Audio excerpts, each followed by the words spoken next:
la sesión de hoy, que aborda sobre la exploración laparoscópica de viabilidad en situaciones de urgencia y relata la experiencia de nuestra unidad cada 8 años. Antes de nada, pues dar las gracias a todo el equipo de Patovillo, en especial a Pablo también y a Darío por tutorizarme y guiarme en este trabajo. Bueno, al comienzo haremos una breve introducción, luego comentaremos nuestra serie electiva pública del año 2019, a raíz de la cual pues fundamentamos este trabajo en nuestra presentación de la serie de urgencias. Posteriormente haremos una breve revisión de la literatura y comparación de resultados y por último unas conclusiones. Bueno, decir simplemente que los cálculos del coledogo suponen una prevalencia en torno al 10% de todos los cálculos biliares sintomáticos y que la colodocolitis asociada a colecistitis aguda, colangitis o pancreatitis pues suponen una entidad desafiante del paciente emergente. La laparoscopia en este sentido ha revolucionado el paradigma de la cirugía biliar, permitiendo una exploración detallada e intervenciones precisas y por tanto el abordaje laparoscópico de hoy es una opción terapéutica segura y eficiente. Pongo todos estos estudios, que son los 4 de arriba son ensayos clínicos y los 2 de abajo son metaanálisis, para mostrar que aún a día de hoy no existe consenso de la literatura sobre el manejo de la colodocolitis. Existe siempre la controversia entre una CPRE, que al fin y al cabo es un procedimiento en 2 etapas, una CPRE previa, un proceso endoscópico y posteriormente una laparoscopia o una cirugía para la colecistectomía, o bien una colecistectomía con una exploración de la vía biliar, que al fin y al cabo es un procedimiento de una única etapa. Y por tanto, todos estos ensayos y metaanálisis que pongo aquí pues hablan de tasas de morbilidad y mortalidad similares. Pero bueno, centrándonos en las ventajas del abordaje laparoscópico frente al proceso endoscópico, podemos decir que el abordaje laparoscópico pues, te permite una visualización directa y una manipulación precisa que disminuye el riesgo de complicaciones postoperatorias, como por ejemplo disminuye la tasa de pancreatitis post-procedimiento, hay un menor riesgo asociado de perforación duodenal, incluso de colangitis por una menor lesión del esfínter de Oddi. Eficacia en casos complejos, que permite realizar abordajes con colodocolitis compleja o bien presencia de estenosis. Permite además el acceso adicional quirúrgico, como puede ser la colecistectomía del mismo acto y por tanto resumirlo en una sola etapa. Disminuye las intervenciones posteriores y en este sentido, que es lo más importante, disminuye ingresos hospitalarios, por tanto disminuye costes, aumenta la satisfacción del paciente y por tanto aumenta el confort. No deja de haber también una serie de factores predictivos que hablan de fracaso en lo que es la exploración laparoscópica de la vía biliar, como son una vía biliar fina menor a 7-8 milímetros, el hecho de ser hombre, diversos estudios concluyen a favor de esto, o bien un cirujano no experto. Y esto siempre es lo que ha lastrado adentrarse en este mundo de la cirugía laparoscópica de la vía biliar. En este sentido pongo aquí este artículo de Martínez, donde bueno, ellos hablan de que en cuanto a la curva de aprendizaje creen que lo que es la competencia completa en la laparoscopia con la vía biliar es aproximadamente 60 casos y siempre que obviamente se disponga de información adecuada. Pero bueno, ellos dicen que esta fase inicial de aprendizaje es posible llevarla a cabo de una forma segura y eficiente con resultados aceptables. En cuanto a las variantes a llevar a cabo en la exploración laparoscópica de la vía biliar, pues tenemos diferentes variantes según la confirmación de la eliminación de cálculo. Bien podemos utilizarla con la geografía intraoperatoria o bien el uso de colodoscopio. En este caso, en nuestro hospital se realizan las dos. El cierre de la colodocotomía pues, puede ser como se hacía históricamente, que al fin y al cabo es una evolución histórica sobre un tubo en T. Posteriormente se empezó a realizar con un cierre sobre un stent, una prótesis biliar y por último el cierre primario. Y sobre todo las modalidades de ingreso a la vía biliar. Este es el gran debate en la actualidad en toda la literatura, a favor del abordaje trascístico o bien a favor del abordaje transcoledociano. En este sentido pongo aquí este artículo que me parece bastante interesante, que habla de una revisión a corte muy grande de 1.335 pacientes sometidos a una exploración laparoscópica de la vía biliar, un multicéntrico, y lo que hace es que propone una clasificación de dificultad para sistematizar el criterio a la hora de realizar una exploración laparoscópica de la vía biliar. En su artículo además los clasifican como exploración laparoscópica de la vía biliar fáciles o bien difíciles. En cuanto a las fáciles, hablan de que son hasta el 72 total de la serie y en el 77% de estas exploraciones fáciles se completaron mediante un abordaje trascístico.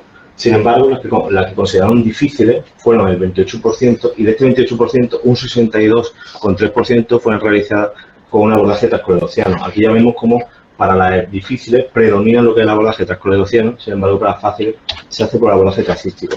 ¿Y cuáles son los factores que esta serie habla de que son factores preoperatorios que hablan de una exploración ductal difícil? Un ingreso de urgencia, y esto es importante porque lo que nosotros vamos a presentar hoy es una serie de urgencias, que simplemente el enfermo esté con ictericia en la cirugía, que tenga una CPR, una viabilidad previa, una dilatación de la vía también, y que tenga cálculo en la ecografía o en la prueba de imagen, es decir, casi la totalidad de los coleópicos que se llevan a cabo aquí. En cuanto a la litiasis retenida, esto es importante porque hablan que hasta un 3,7 de las exploraciones difíciles tienen litiasis retenida, mientras que un 1,4 de todas las exploraciones fáciles tienen litiasis retenida, con un valor estadísticamente significativo. Y bueno, simplemente comentar que hay alternativas en la vía transística para facilitar aquellas exploraciones ya de por sí consideradas difíciles, como pueden ser pues, el láser de Olmio, que fragmenta el cálculo facilitando su extracción vía transística. ¿Cuáles son los problemas? Pues que este láser desgraciadamente hay baja disponibilidad y además implica dificultades técnicas en los casos complejos y sobre todo que también, esto es algo debatido en la literatura, un aumento posible de estas litiasis retenidas y posteriormente episodios de protocolitosis recurrente. Y bueno, ya centrándonos en nuestra serie lectiva que se publicó en 2019 en Cirugía Española, decir que esta serie constaba de 156 pacientes sometidos a una exploración laparoscópica de viabilidad entre febrero de 2004 y julio de 2016 por la unidad de patobilio de nuestro servicio, y donde se produjo una evolución histórica de la técnica a lo largo de todos los pacientes examinados. Vemos, como digo, que hay una N de 156 pacientes, donde la edad media era de 68,5 pacientes, y donde, en cuanto al método del cierre de la vía biliar, se utilizó hasta en un 40% un tubo en T, que posteriormente se fue desarrollando la técnica, realizándose hasta un 29,74 sobre un cierre sobre un excedente anterógrado, y posteriormente, que son los últimos casos de la serie, hasta en casi un 20% se realizó un cierre primario. En cuanto a la mortalidad, tenemos un porcentaje, un 12,80% de un clavindinto superior a 3, con una tasa de recurrencia en torno al 14% y un tiempo de seguimiento medio de 77,08, más o menos 42,20 meses. Este dominio en la serie lectiva nos permitió seguir depurando la técnica y progresivamente ir centrándonos en lo que es el abordaje laparoscópico biliar en pacientes emergentes. Y actualmente lo que hacemos es presentar la serie de casos española más grande hasta la fecha en un único centro, con un total de 31 pacientes. Este año hay tres pacientes más que se van a meter, que no se han metido por no completar los 6 meses de evolución postquirúrgica. Y en todos los pacientes lo que se realizó es la técnica descrita, el prolicectomía más una exploración laparoscópica de la vía biliar. En cuanto al material y método, puedo decir que ha sido un análisis retrospectivo de una base recopilada prospectivamente, que, como digo, de pacientes que sometieron a una exploración laparoscópica de la vía biliar urgente entre noviembre de 2017 hasta octubre de 2023.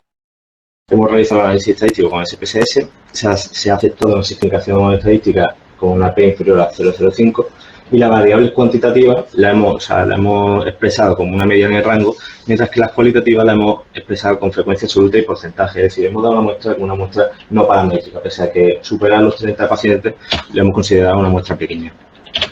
En cuanto a las estadísticas descriptivas, bueno, pues comentar algunos casos reseñables, como por ejemplo que la edad media fue en torno a 78 pacientes, con una mediana de 78 pacientes, en un intervalo entre 24 y 90 pacientes. El sexo predominante fueron los hombres en la serie de urgencias. Y bueno, comentar, dejo ahí algunos datos demográficos, comentar que, por ejemplo, en cuanto al diagnóstico principal, fue predominantemente una colecistitis aguda asociada a un proceso de coledocolitiasis, mientras que también en hasta un 7% se realizó la cirugía en caso de colangite asociada a coledocolitiasis. Me centro ahora en el índice de Charlson, que bueno, nos pareció interesante meter esta variable, porque al fin y al cabo el índice de comorbilidad por edad de Charlson es un sistema de evaluación que al fin y al cabo tasa la esperanza de vida a 10 años en función de la edad del sujeto en ese momento en el que se evalúa, y aparte de sus comorbilidades. Y por tanto supone una herramienta válida, como dicen los dos artículos que pongo arriba, para la predicción de mortalidad a 30 días desde el momento de la cirugía, sobre todo en un contexto de una cirugía de urgencia. En este sentido, es bastante fácil de calcular. Hay varias calculadoras en Internet que te permiten un cálculo rápido y lo que te da es una puntuación logarítmica de esa morbilidad con una supervivencia estimada a 10 años. Bueno, Bueno, sí, siguiendo con la estadística descriptiva, decir que en cuanto al riesgo anestésico, el 20, casi el 62, o sea, el 61% de nuestra serie era un AXA 3. En cuanto al abordaje, no fue ninguno abordaje trascítico, sino que fueron todos en su totalidad, hasta fue de Oceano. El tiempo quirúrgico estuvo en 150 minutos, o sea, de media entre 120 y 300 minutos.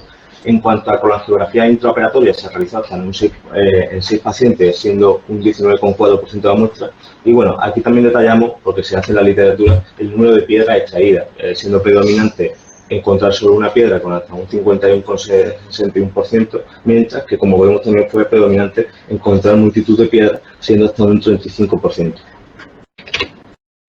En cuanto a los datos intraoperatorios también, se realizó un cierre primario en un 93,5%, siendo 29 pacientes, mientras que 2 de ellos se hicieron sobre un stent transpapilar, con dificultades en el procedimiento. En cuanto a la sutura más utilizada, fue monofilamento, con un calibre de hilo predominante de 5,0, que posteriormente se ha ido perfeccionando y desarrollando la técnica hacia un calibre cada vez más pequeño. Y en cuanto a esto también otro dato interesante, en cuanto a la realización de la cirugía, de procedimiento, siendo un 87% de la muestra, se realizó por métodos de patobilio, mientras que el 12,89% fueron realizadas por residentes.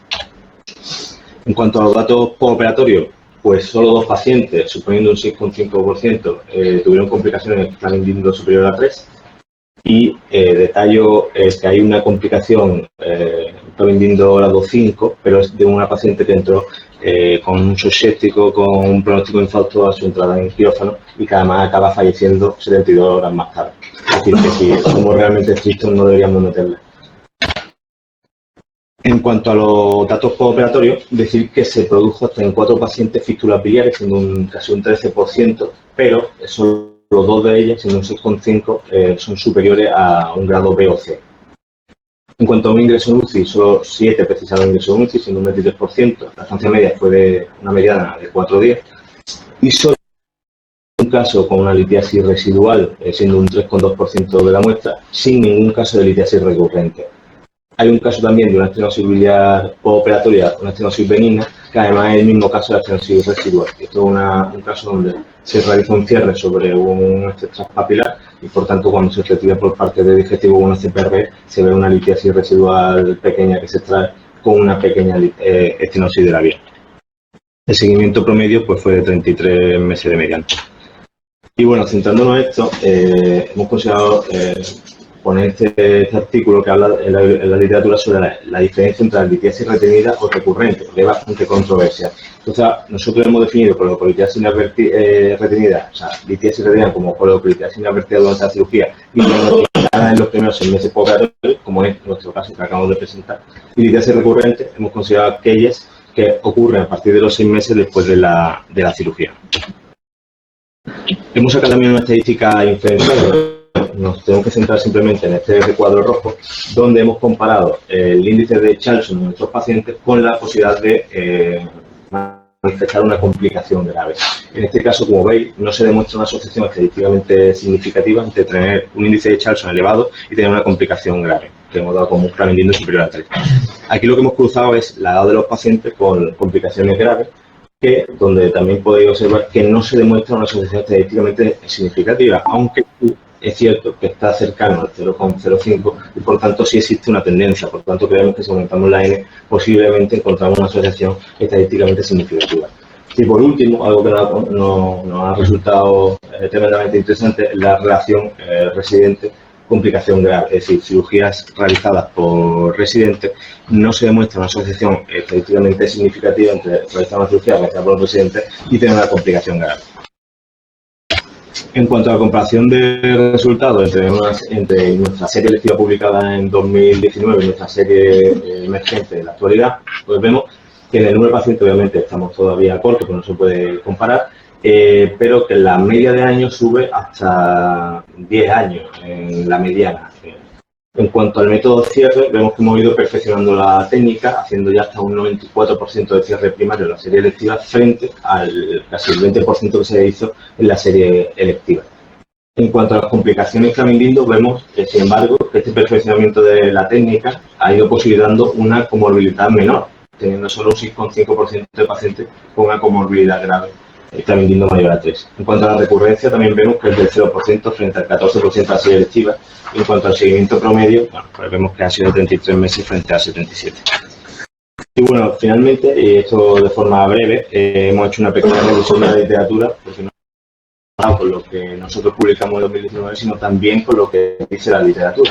Y bueno, en este sentido, pues hemos hecho una revisión de los 6 artículos más recientes que hay hasta la fecha, con mayor N y en revistas de mayor impacto. Todas, como veis, son Q1, salvo una que hay un Q2.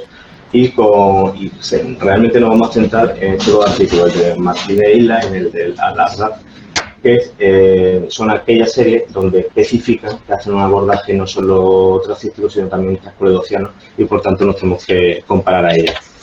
Simplemente comento esta, que es la de Al-Azhar, que en esta serie habla de 200 pacientes donde se realiza un abordaje urgente en 87 de ellos, y donde utilizan la vía trascoledociana en 68 de estos pacientes, no especificando cuáles son urgentes y cuáles son electivos. Pues bueno, nos comparamos a ellos en su totalidad.